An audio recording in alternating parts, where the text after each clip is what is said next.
you know, someone pitches the idea of what if we could cure a whole bunch of people with blindness or some other thing, and it's like, that would make a great video, let's do that. Today I got a talky topic to talk about thoughts and opinions, alright? So there is a latest controversy on the internet. What is it this time? Can anyone guess? Deepfakes, question mark. No. The controversy is MrBeast. MrBeast uploaded a video. It's got people talking. The one where he fixes their vision, that's the one. Cataracts, is that the technical terminologies? Terminology, what a great word that I just made up. 1,000 surgeries, yeah, and they cost like, 10,000 each. I'll give you all the outrage. It seems like a lot of people in my chat just, for the most part, don't care. Which is kind of a lot of stuff online, like this term, vocal minority. Let's break it down a little bit. I can give you 10 tweets saying how terrible something is, but how do you know how that opinion scales to all the people that have an opinion on it, right? Being able to voice yourself online is great, but when you're reading other people's voices, it doesn't give you a balanced perspective. It's hard to know how much this represents what the majority of people think, or how rational or reasonable people are being, right? Echo chambers. Those echo chambers, The deal with echo chambers is that we're all in one, basically. We all have an echo chamber. We like certain types of things that we watch online. I've been watching loads of Star Trek-y videos lately. Puts me in the little Star Trek echo chamber, because now that's all that YouTube will recommend to me, right? I've been playing board games lately, and then I just start to notice them more everywhere, right? Like, you go to your local shop, you didn't really pay attention to the board game section before, now you're having a browse thinking, oh, these look interesting. Then you start to think, hang on a minute, like, is this a thing? Is this in right now? So anyway, people are voicing opinions about this. It's probably good that there's a discussion. The type of discussion I've seen taking place on Twitter tends to lack that ability for, like, nuance and compassion between people. It's the slam dunk and that I've got the answer and all of that stuff. I find it difficult to engage with. So Bear says, I think it's good that he's helping people, but I don't know if he needs to show him helping people. You can help someone without being public about it. Astronomical Joy says, I'm disabled myself and I feel a bit gross about someone fixing disabilities as a way to farm content. Tilly the Hun says, I completely understand why he's making the videos. It's his business model and how he makes money. People have done worse on the internet. B5 says, I think the system is what's wrong. Banyan says, it's frustrating in a way that MrBeast's cataract video would only exist because of the broken system, not his videos itself. Also saying from Fi, I think Twitter is just demonizing a rich man doing something good for a broken system that requires someone rich to help people. A Mad Hatter says, I watched the video, enjoyed it and appreciated the act, recognizing that he's profiting and that's how he paid to help them. And I have him as a blocked term on Twitter. I see. Lots of opinions, and honestly, I think most of them have an element of truth in. For me, the big thing that I learned about MrBeast is by listening to podcasts with him, you get a sense of who he is. And I think there's not a lot of people in this world who can have nefarious intent and to the point where they can go out there on podcasts and make up a public image that tricks people, right? I think that's an incredibly difficult thing to do.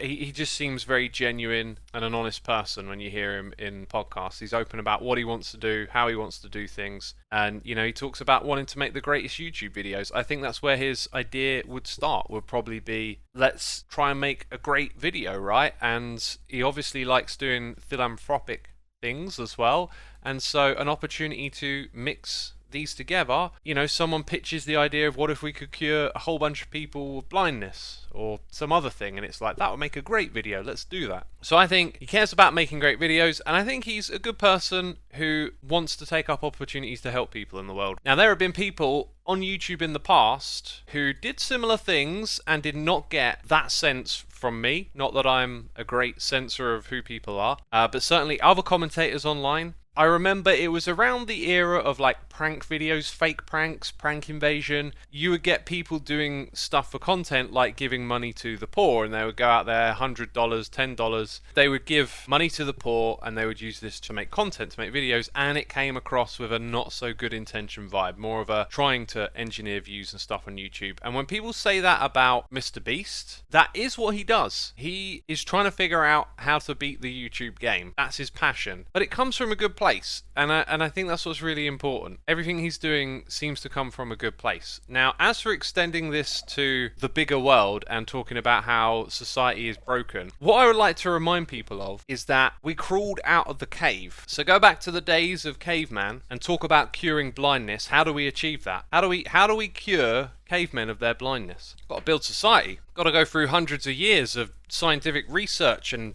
building up healthcare institutions. I think sometimes we forget we're in the arc of progress. We're in the middle of it. People are saying fire and witchcraft. Well, that, witchcraft was something they tried in the past, and now we're like, nah, we think modern medicine's a bit better than that, How many people are into witchcraft these days? Not so many. The point that I'm trying to make is just that there are problems that have been solved for the most part. There are things in our society that we kind of take for granted, like most of us having clothes, access to food is so much better than it's ever been.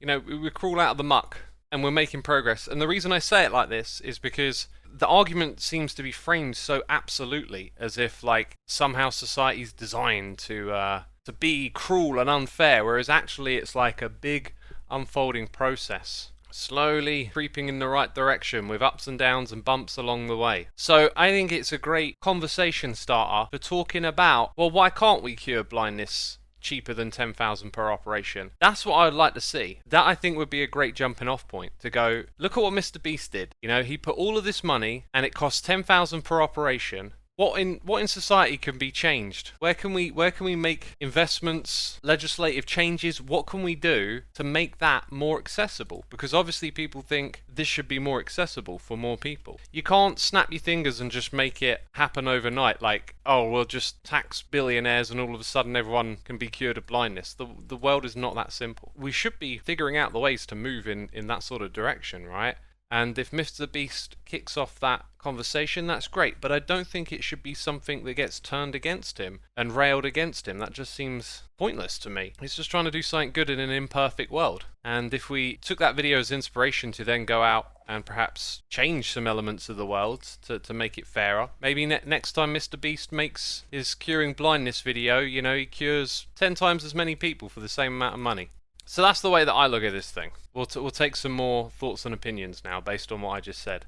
Null Voidface says, there's a lot of bad in the world. If MrBeast is able to help some people be more independent, I think that's good. It also makes people conscious about the broken system of the US. People should be focusing on that. Yeah, I like that you say system. I think system's a really good word, because when we focus on individuals, we then need to understand their intent. And occasionally we focus on an individual and their intent maybe is really clear, but I think demonizing MrBeast on this one is just not the way to move forward on how to deal with this stuff. It should be kicking off a conversation about the system and what can be done to improve it, right? Nick the Gooner says, I don't think he is profiteering. He is a guy trying to help because he has lots of money. These kind of things can't happen without the ad revenue. You see, profiteering, it's one of those words that gets kind of used in the slam dunk context. I think that there's clearly an element of overlapping things here. He does make money from this. This is part of his business model, but clearly he's a good guy and his actions are creating good in the world. And for that reason, I find it very difficult to demonize what he's doing as an individual. If you want to make a comment about it doesn't feel right that individuals should be doing this in our world, that perhaps it should be our governments and our societies that can better take care of people, then that's a great way to think about it. But like, that shouldn't be on him if he's in this current environment just trying to do something good, it shouldn't be on him. Aretha Play says, I think some people don't have faith in the fact that someone can be actually nice and kind. That is true. There is so much negativity that we can focus on in this world.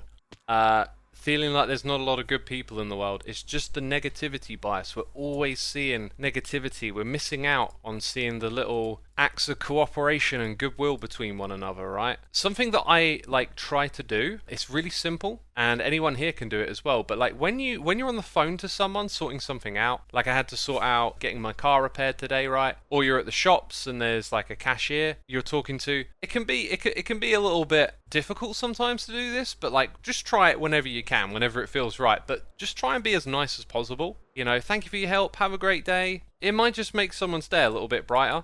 And it's nice to do, it's nice to be nice to people. Sometimes you might answer the door because you got a delivery. It's so simple to go, oh, cheers, and take it. But you can also just, perk yourself up and say, oh, thank you very much, cheers, have a good one. And people respond to that. But all those little nice interactions we have with people are the ones we just seem to gloss over, and then we focus on these big negative things going on in the world. I'm not saying let's bury our heads in the sand and pretend nothing bad's happening. I'm just saying that there is a bias. You're gonna pay more attention to negative stuff than you are positive stuff, and if you're aware of that, it might help you just think about things a little bit more from a balanced perspective. Vegeta says, I feel like the problem is that this system is not going to fix itself, like capitalism is a self-propagating system and it will not die by itself. And that's why MrBeast has to do things like this to support his good deeds. As you may know, I try and avoid like absolute ways of thinking about things, and I think capitalism falls under the same umbrella, because compare what living like is today under capitalism compared to 100 years ago, and it's pretty difficult to deny that some progress has happened and good things along the way. It certainly doesn't seem like the most optimal way to organise society, but people have tried other systems and it hasn't gone so well. So I don't know what I would propose, but it's, you know, I feel like it's more about operating from within. If you really feel like this system has problems, like look at where you yourself can get involved in perhaps fixing and changing some of these problems, because that's what it's made up. It's made up of people influencing it. So did you enjoy the waffle? Want to hear more stories and thoughts? Check out the playlist link below if you want more videos like these, and of course subscribe to the channel to catch future ones, and go to linktree.xisuma.co if you'd like to find links to all of the other activities that I do, including playing guitar, making music, Minecraft videos and much more. Go check out that link.